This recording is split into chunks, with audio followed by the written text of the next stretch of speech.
Je vous remercie de m'accueillir et de me permettre de partager la modeste expérience que nous avons comme pasteur, comme prêtre.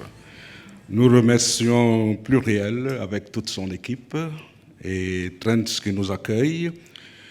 J'avoue que ce passage est pour moi comme une nouvelle école, un recyclage sur tout ce que j'ai appris, parce que ce que j'ai entendu depuis hier, depuis avant-hier et hier, a permis de réviser beaucoup de choses dans ce que je pensais ou je croyais faire.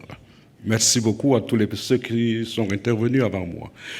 Voilà pour ce que je pourrais dire, partager avec vous en ces quelques minutes qui nous sont accordées, c'est de voir le dialogue islamo-chrétien au Cameroun, force, faiblesse, ombre et espoir. Déjà, je présenterai le Cameroun dans ce qu'il représente pour nous. Je vais présenter deux institutions, à savoir la Congrégation du Saint-Esprit et ACADI, qui est l'association camerounaise pour le dialogue interreligieux, une plateforme interreligieuse qui travaille comme interface entre la base et les décideurs politiques et administratifs. Voilà, le Cameroun est un pays de l'Afrique centrale. Il compte environ 29 millions d'habitants. Voilà quelques points sur ce qu'il représente au niveau religieux. Il y a 69,2% de chrétiens, répartis comme 55% catholiques, 38% protestants, 6,5% les religions, disons les nouvelles communautés de foi ou les nouveaux mouvements religieux chrétiens. L'islam représente 20% et nous avons aussi, à côté de l'islam, nous avons d'autres confessions qui sont de différents types, venant d'Asie, le bouddhisme, l'hindouisme, ainsi de suite, mais qui sont davantage vécus par des étrangers. Nous avons 32% de religions de Camerounais qui professent de la foi, mais n'appartiennent à aucun corps religieux. Ils disent qu'ils sont différents. Il y a 5,6% de religions dites africaines. Mais je dirais, globalement, si on peut considérer un pays comme le Cameroun, qui peut avoir 90 ou 95% de croyants, en réalité, qu'on soit musulman ou chrétien, nous vivons dans un contexte de syncrétisme. C'est pourquoi la déclaration que nous avons lue et que nous proposons et sur laquelle nous essayons de faire des recherches, c'est d'appeler à pouvoir nous tourner vers les religions dites traditionnelles qui influencent. La congrégation du Saint-Esprit dont je suis membre est à peu près les points rouges qu'on peut voir, malheureusement, c'est tout dans le monde entier, nous sommes à peu près 2600. En Afrique, nous sommes les plus nombreux. Et comme je disais, c'est une école parce que depuis l'année dernière, même si je suis en Belgique, la congrégation m'a confié la responsabilité justement de coordonner et de coordonner le travail de dialogue interreligieux en Afrique. Ça veut dire dans les 28 pays où nous sommes présents en Afrique, c'est moi qui ai la responsabilité d'animer le dialogue interreligieux. Donc c'est pourquoi, quand il disait tout à l'heure que tout ce que j'apprends ici, comme pour la première fois, va me mener à réviser un certain nombre de points. Alors,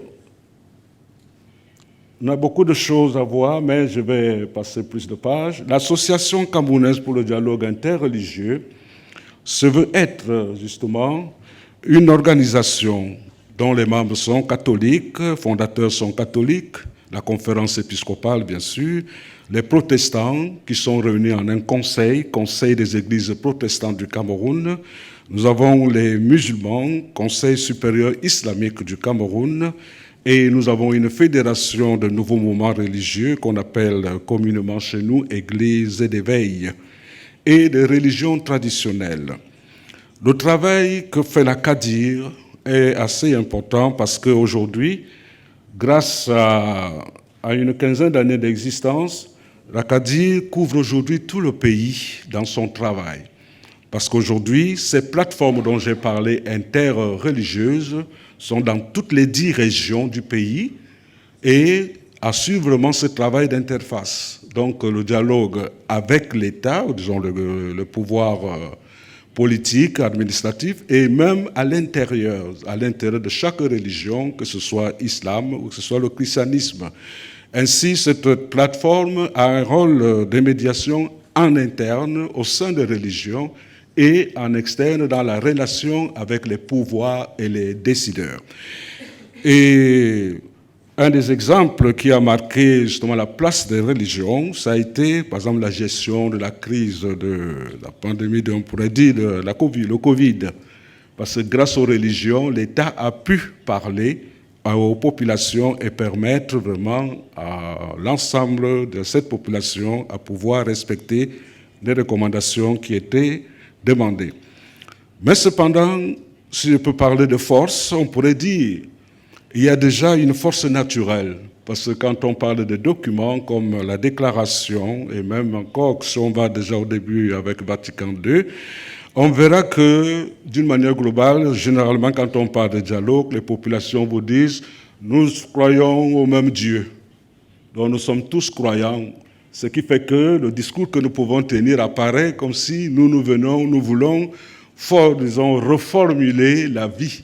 Et il nous rappelle effectivement au niveau social, le positif, c'est qu'effectivement, le dialogue interreligieux se vit de manière naturelle, puisque dans chaque famille, vous avez un foyer de dialogue. Dans beaucoup de familles, au moins autour de 25 ou 30% des familles camerounaises, vous y trouverez des foyers de dialogue.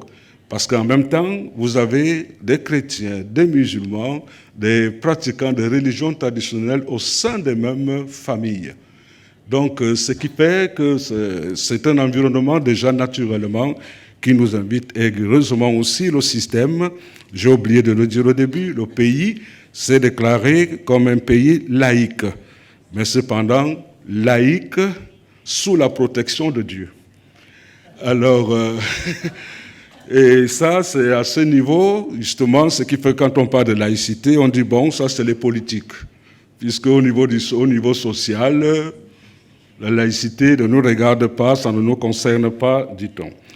Alors, lorsque l'Acadie a engagé son action parmi les forces, ces religions sont vraiment décidées à faire quelque chose ensemble, même si l'Église catholique traîne le pas. Ça, il vaut mieux le souligner, parce que même si la foi, disons, le dialogue est un appel qui vient de l'Église catholique, mais sur le terrain, il y a un réel problème.